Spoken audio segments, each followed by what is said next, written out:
Xonimchalarim, hamma yoqda 1 kilo somsa xamirini narxi 50 ming 60 ming. Men sizlarga hozir mana shu somsa xamirlarimni taroziga ko'zinglarning oldida qo'yib ko'rsataman.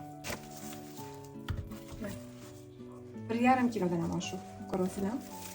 O'zi Allohga shukr, rahmatli onamlar ham, umrlari uzoq bo'lsin, adamlar ham juda ham birovni haqqiga e'tiborli bo'lishgan.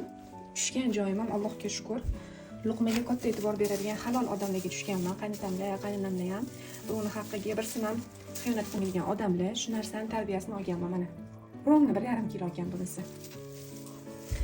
Endi bu ruchная работа bida, somsalarim bir xil texta qilganim uchun hammasini bir xil chiqadi-da. Lekin menda 50 gram, 100 gram farq qilishi hammasi qo'limda qilaman deb bo'ladi. Hamma narsani toch grami bilan qilmaganim uchun bu degani sizlarning haqqingizga xiyonat bo'lmaydi. Mendan o'tsa o'tadiki, lekin birovning haqqi menga o'tib ketmaydi. Shuning uchun mana 1 kilo xamirni 50 ming 60 mingga olasizlar. Mana menikini 1 kilodan ham oshiq, 1,5 kilodan ham oshiq, 1 kilodan aniq oshiq. Shuning uchun barakali. Mehr bilan qilingan somsa xamirlarimni qo'rqmasdan sizlarga tavsiya qila olaman. Birovning haqqiga xiyonat yo'q. Maza qilib olib ishlatasizlar.